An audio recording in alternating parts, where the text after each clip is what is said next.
ठाकुर भक्ति विनोद कहते हैं कि ये जो हमारा शरीर है अविद्या का जाल है। ये शरीर अविद्या का जाल अनेकों प्रकार की दुर्गति कराने वाला है। तो ये शरीर है।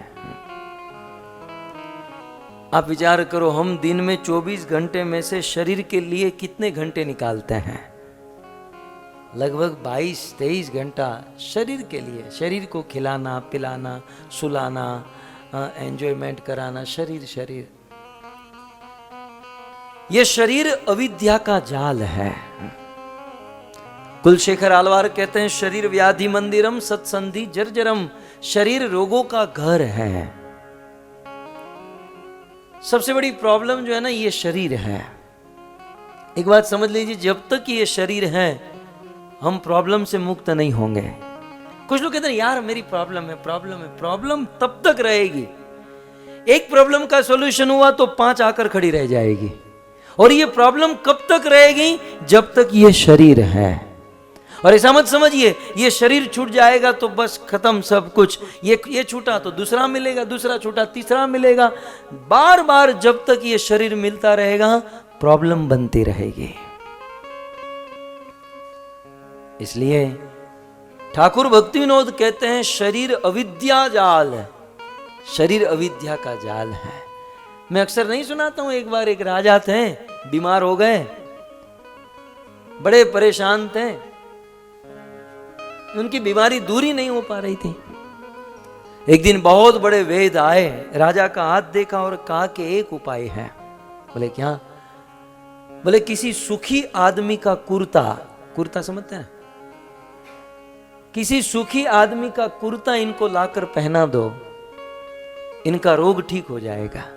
मंत्री ने सोचा इतना सिंपल उपाय था तो पहले बोलना चाहिए था। मंत्री ने पूरी सेना को भेजा, जाओ जैसे तैसे कोई सुखी आदमी का कुर्ता लेकर आओ। पूरा सैन्य निकला और जो भी रास्ते में मिलता, भाई आप कैसे हो? I am fine, I am good, हम मजे में हैं, भालो आसी हैं। लेकिन 5 मिनट खड़े रहो उसके साथ, तब पता चले कि बंदा कितना दुखी है। सैन्य वापस लौटा, महाराज कोई सुखी नहीं है। जिनको हम मिलते हैं सब दुखी हैं, सब परेशान हैं। बोले कोई तो सुखी होगा? बोले कोई नहीं। मंत्री खुद घोड़े के ऊपर सवार होकर निकला और जा रहा था तो एक मछुआरा गमछा पहनकर नौका में खड़े खड़े हाथ में रुमाल घुमा घुमा के गाना गा रहा था। वो मछुआरा गमछा पहनकर हाथ में रुमाल उठाकर गाना कौन सा था सुनना है? आषाढ़ उचारम में घमलारम बनी बहारम जलधारा।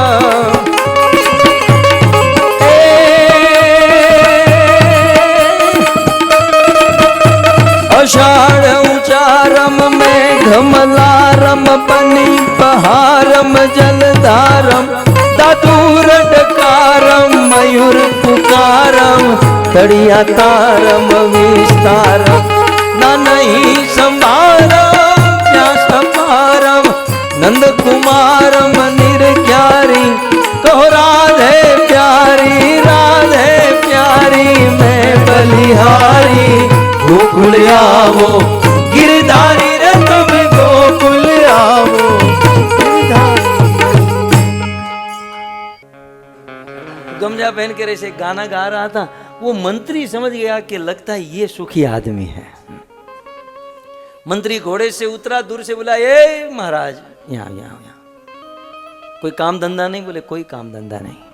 बोले आप खुश हो? बोले बिल्कुल खुश हूं, मौज में मौज, आनंद में। अब फिर मुझे एक भजन याद आ गया, सुना।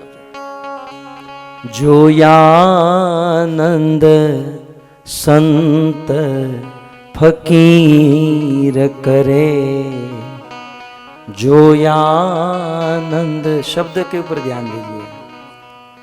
जो आनंद संत फकीर करे, वो आनंद नाही अमीरी में। हमारे देश के संतों ने कहा कि जो आनंद, जो सुख संत फकीर करते हैं वो अमीरी में नहीं है। और वो हमको पूछो, पिछले 10 दिन से जो हम आनंद कर रहे हैं भक्ति में, भजन में, साधु संत जो आनंद करते हैं वो आनंद और कहीं नहीं है। उस आदमी ने कहा कि मैं बिल्कुल सुखी हूं। तब उस राजा के मंत्री ने कहा कि हम आप ही को खोज रहे थे, आपका कुर्ता हमको दे दो, वो राजा को पहनाना है। तब उस आदमी ने, गुजराती ने कहा कि कुर्ता नहीं है इसीलिए तो सुखी हूं, कुर्ता नहीं है इसीलिए तो मैं सुखी हूं। इस दुनिया में जितने भी कुर्ते वाले हैं सब लोग दुखी हैं। कुर्ता और कोई नहीं, ये हमारा शरीर ही कुर्ता है। और राजा और कोई नहीं, आत्मा ही राजा है। भक्तों, इस संसार में आत्मा तब तक दुखी रहेगी जब तक यह देह, यह शरीर बदलती रहेगी, क्योंकि यह शरीर अविद्या का जाल है। इसलिए ठाकुर भक्ति विनोद ने कहा शरीर अविद्या जाल, और उसमें भी ये इंद्रियां जो है जड़ इंद्रिय ताहे काल है। काल के समान है हमारी ये इंद्रिया, ये आंख, कान, नाक। चाणक्य पंडित लिखते हैं कि हाथी को फंसाने के लिए बड़ी आसान तरकीब होती है। एक खड्डा किया जाता है, हाथी उसमें फंस जाता है। कस्तूरी मृग एक सुगंध के लोभ में आप तड़प तड़प कर अपनी जान दे देता है।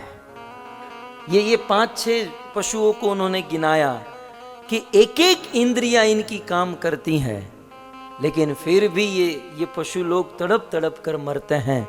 हमारे पास तो वो 5 इंद्रियां हैं।